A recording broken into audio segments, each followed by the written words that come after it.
This channel does not promote any violent, harmful, or illegal activities. All content provided by this channel is meant for an educational purpose only. নমস্কার, দেখছেন টিভি9 বাংলা। আপনাদের সঙ্গে রয়েছি আমি তন্নিশা। শুরু করছি নিউজ টপ 9 আর শুরুতেই বেশ কিছু ব্যাক টু ব্যাক বড় খবরের দিকে নজর রাখবো। যে খবরে নজর রাখবো এই মুহূর্তে, এসআইআর শুনানিতে আদিবাসী জনজাতিদের নথি জমায় ছাড় কমিশনের। যৌনকর্মী রূপান্তরকামীদেরও কোনো নথি না দেখালেও চলবে, এমনটাই সূত্র মারফত জানা যাচ্ছে। স্থানীয় স্তরে খোঁজ খবর নিয়ে ভোটার লিস্টের নাম তুলে দিতে পারবেন ইআরও। এবার মাধ্যমিকের অ্যাডমিট কার্ডকেও গ্রহণযোগ্য নথি করার আবেদন সিইওর। পরের ব্রেকিং নিউজে আসা যাক। ব্যারাকপুরের মোহনপুর পঞ্চায়েতের 2 নম্বর ওয়ার্ডে এসআইআর এর শুনানি নিয়ে বিশৃঙ্খলা। সোশ্যাল মিডিয়ায় ভাইরাল সেই ভিডিও। শান্তিনগর গার্লস হাই স্কুলে শুনানির ডাক পেয়েছিলেন ভোটাররা। ভোটারদের সঙ্গে দুর্ব্যবহারের অভিযোগ দায়িত্বপ্রাপ্ত আধিকারিকের বিরুদ্ধে। ঘটনায় ক্ষুব্ধ এলাকার ভোটাররা।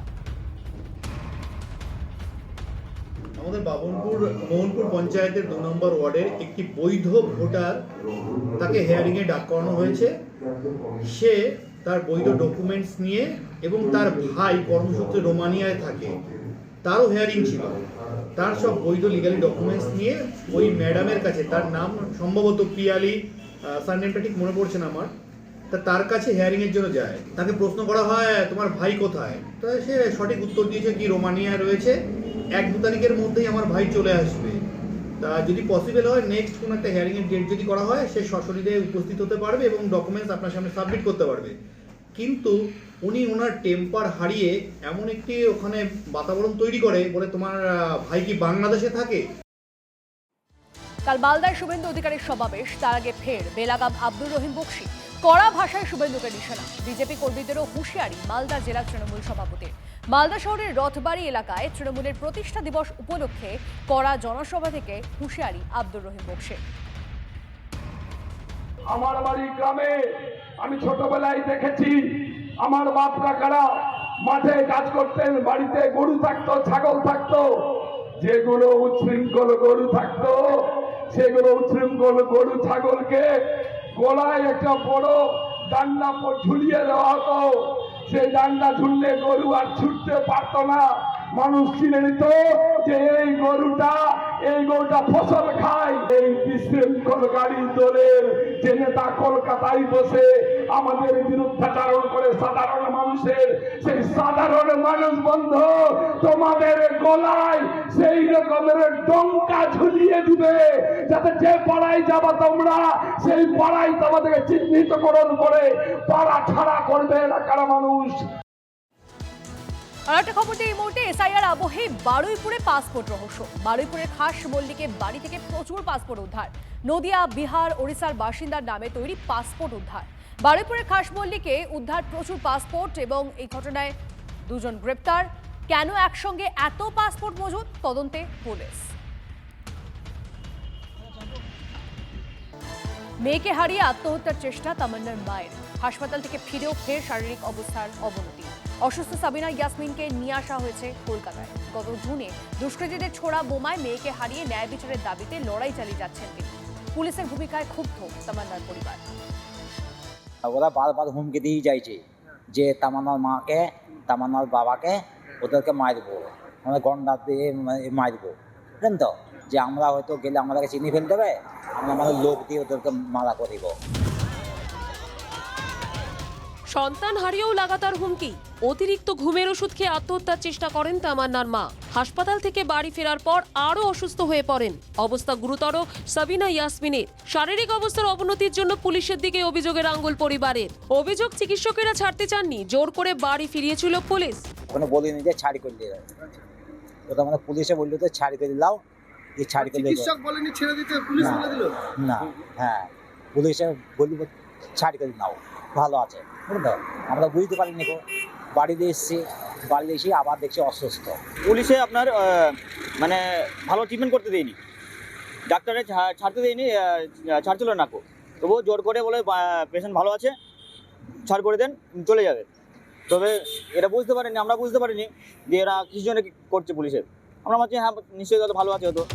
তামান্না খুনে 24 জন অভিযুক্তের মধ্যে অনেকেই বাইরে আছে। আবার যাদের গ্রেপ্তার করা হয়েছে তারা জামিন পেলে হামলা করতে পারে বলে আশঙ্কা তামান্নার পরিবারের। 7 মাস হলো এখনো তো পুলিশ কাজ করলো, আবার আর করছে না। পুলিশ কাজ করে 10 জনকে ধরেছিল, তো সেই শেষ করে দিল, আর ধরছেও না। তাহলে আমি কি, আমার কোনো আশাও নেই।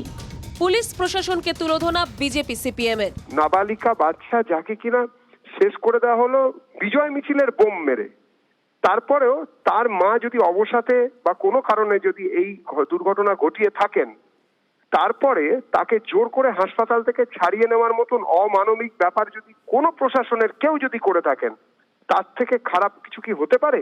যারা ওই অবস্থায় হাসপাতালে চিকিৎসা ঠিক মতো করার চাইতে আসলে ধামাচাপা দেওয়ার জন্য বাড়িতে নিয়ে আসতে ব্যবস্থা করলো, সেই পুলিশ অফিসারের তার দৃষ্টান্তমূলক কি শাস্তি হবে? বিরোধীদের আক্রমণের পাল্টা তৃণমূলের সাফাই। এই বিষয়ে কোনো রাজনৈতিক মন্তব্য সমীচীন নয়।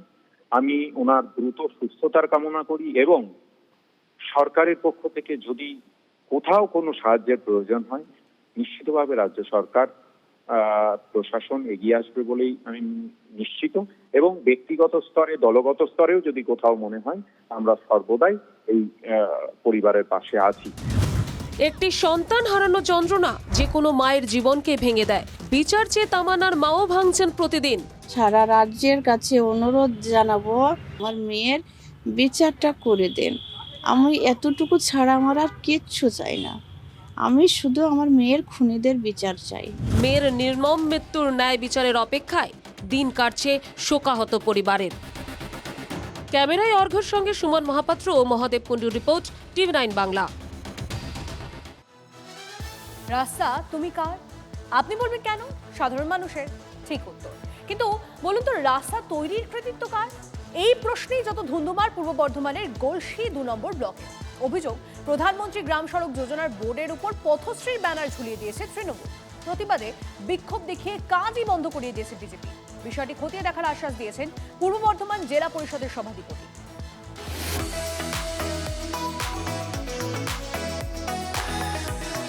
একদিকে নতুন বছরকে স্বাগত জানানোর আনন্দ, আর একদিকে বছরভর অপেক্ষার পরেও দাবি পূরণ না হওয়ার ক্ষোভ। হিঙ্গলগঞ্জে পানীয় জলের জন্য পথে সাধারণ মানুষ। পূর্ব বর্ধমানের গলসিতে রাস্তার কৃতিত্ব নিয়ে তুমুল তর্কযুদ্ধ। গলসি চৌমাথা থেকে শামরা মোড় পর্যন্ত 14 কিলোমিটার রাস্তা তৈরির কাজ হচ্ছে প্রধানমন্ত্রী গ্রাম সড়ক যোজনার আওতায়, অথচ তাদের রাজ্য সরকারের পথশ্রীর ব্যানার লাগানোর অভিযোগ। রাস্তার প্রথম প্রান্তে কেন্দ্রীয় সরকারের নাম তুলে দিয়ে রাজ্য সরকারের সড়ক যোজনার নাম দেওয়া আছে। কেন্দ্রীয় সরকারের টাকায় রাজ্য সরকার নাম নিতে চাইছে প্রধানমন্ত্রী আবাস যোজনা। হ্যাঁ, তাহলে এখানে রাজ্য সরকারের বোর্ড লাগানো আছে কেন? সেটা আমাদের কোম্পানি কেউ লাগায়নি, কোনো কন্ট্রাক্টর লাগায়নি, কোনো ম্যানেজারও লাগায়নি, এটা গ্রামে কোনো লোক লাগানো হয়েছে। লোকে বলে তাদের নাম করে কাজের কাজ যেটুকুও বা হয় তার চেয়ে ঢের বেশি বিতর্ক। এক্ষেত্রেও তাই ভোগান্তি পোহাতে হয় সেই সাধারণ মানুষকেই। বলে কাজ বন্ধ করে দিতে, আমরা বন্ধ করে দিলাম, চলছে না দিন ধরে। আমরা ধরুন এই কদিন এসছি। প্রকল্পের নাম বদল, কাজের কৃতিত্বের দাবি নিয়ে কেন্দ্র রাজ্য সংঘাত ও রাজনীতি বহুদিন ধরে দেখছে বাংলা। গলসিতেও ব্যতিক্রম নয়। এর আগেও প্রধানমন্ত্রী আবাস যোজনাকে বাংলা আবাস যোজনা বলে চালিয়েছে, বাংলা সড়ক যোজনা বলেও এর আগে বাংলা মানুষকে বিভ্রান্ত করেছে। রাজ্যের টাকায় আলাদা কোনো প্রকল্প তৈরি করেছেন কেন্দ্রীয় প্রকল্পে বাদ দিয়ে, সেটা ওনাদেরকে শ্বেতপত্র প্রকাশ করে জানানোর আবেদন রাখছি আমরা ভারতীয় জনতা পার্টির পক্ষ থেকে। বিষয়টা আমি খবর নিয়ে জানছি, আমি সংশ্লিষ্ট যিনি ইঞ্জিনিয়ার সাহেব আছেন ওনাকে তদন্ত করে রিপোর্টটা আনাচ্ছি। 2019-এ বর্ধমানের রেলের উড়ালপুলের উদ্বোধন করার কথা ছিল রেলমন্ত্রীর। তার আগে উদ্বোধন করে দেন তৎকালীন পঞ্চায়েত মন্ত্রী সুব্রত মুখোপাধ্যায়। একই ছবি দেখা গিয়েছিল পানাগড় বাইপাসেও। তৎকালীন কেন্দ্রীয় প্রতিমন্ত্রী ও আসানসোলের প্রাক্তন বিজেপি সাংসদ বাবুল সুপ্রিয়র আগেই ফিতে কাটেন রাজ্যের মন্ত্রী মলয় ঘটক। তাই প্রকল্প নিয়ে দড়ি টানাটানি নতুন কিছু নয়। এই টানাপোড়েনের মাঝে আম আদমির দুর্ভোগও নতুন বিষয় নয়। তার মানে বোঝাই যাচ্ছে ক্যালেন্ডারে 2026 এলেও বাংলার মানুষের দুর্ভোগের ছবিটা পুরনোই থাকবে, নতুন করে কোনো উন্নয়ন নয়। পূর্ব বর্ধমান থেকে মনতোষ পোদ্দারের রিপোর্ট, TV9 বাংলা। জন্মদিনটা ভালো কাটলো না দমদম তৃণমূল কংগ্রেসের। দলের একাংশের প্রতি ক্ষোভ উগরে ইস্তফা দক্ষিণ দমদম পুরসভার 2 কাউন্সিলরের। পদত্যাগের পথে আরও 3 কাউন্সিলর, কিন্তু কেন? দক্ষিণ দমদমে চরমে পৌঁছেছে তৃণমূলের কোন্দল। দলের একাংশের প্রতি ক্ষোভ উগরে পরপর ইস্তফা তৃণমূল কাউন্সিলরদের।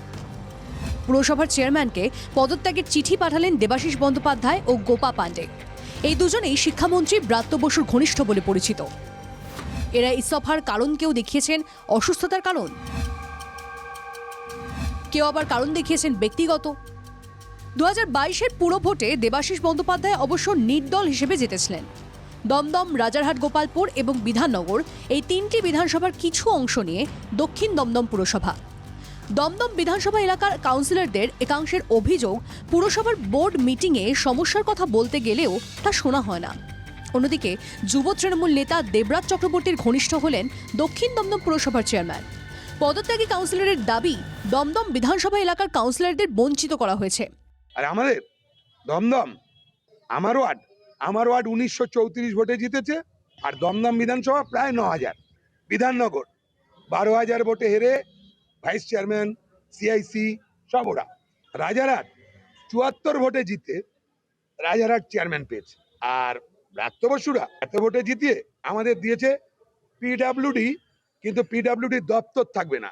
আমি অসুস্থ, তার জন্যই আমি আজকে পদত্যাগ পত্রটা আমি দিয়েছি।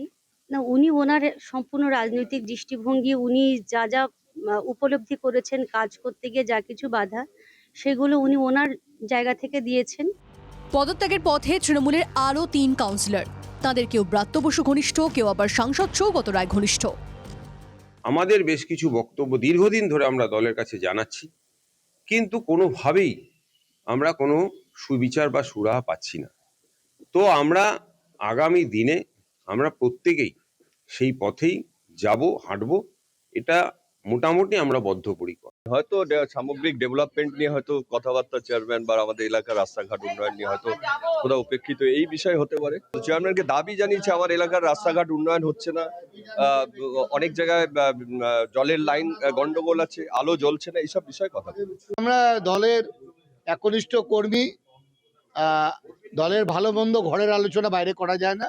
আমাদের যদি নিজেদের কোনো ত্রুটি বিচ্যুতি সংসারে থাকে, সেটা দলের গার্জিয়ান, উচ্চ নেতৃত্ব, তাদেরকে যে জানি আমরা আমাদের মতামত তখন নেব। যদিও এ নিয়ে মুখ খুলতে চাননি দক্ষিণ দমদম পুরসভার চেয়ারপারসন। এ ব্যাপারে আমি কিচ্ছু জানি না এবং আমার কোনো বক্তব্য নেই, আমাকে কেউ কিছু জানাননি। সামনে বিধানসভা ভোট, তার আগে দক্ষিণ দমদমের মতো পুরসভায় দলের কোন্দল স্নায়ুচাপ বাড়াচ্ছে তৃণমূলের। রঞ্জিত ধরের report, TV9 Bangla. West Bengal junior doctors ফ্রন্টের বোর্ড অফ ট্রাস্ট থেকে ইস্তফা অনিকেত মাহাতোর। আরজিকর আন্দোলনের অন্যতম মুখ চিকিৎসক অনিকেত মাহাতো WBJDF এর এক্সিকিউটিভ কমিটি গড়া নিয়ে সংঘাতের জেরে পদত্যাগ বলে সূত্রের খবর। ট্রাস্টি বোর্ডের অন্যান্য সদস্যদের সঙ্গে মতবিরোধের জেরে পদত্যাগপত্রে অনিকেতের অভিযোগ, আইনি পরামর্শ উপেক্ষা করে ট্রাস্টের সঙ্গে সুনির্দিষ্ট সম্পর্ক স্থির না করেই কমিটি তৈরি করা হচ্ছে।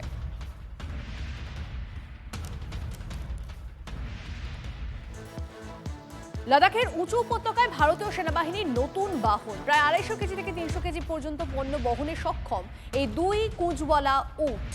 এমনকি জওয়ানদের পাহাড়ে নিয়ে যাওয়ার ক্ষেত্রেও এই পশুগুলিকে বিশেষভাবে প্রশিক্ষণ দেওয়া হয়েছে।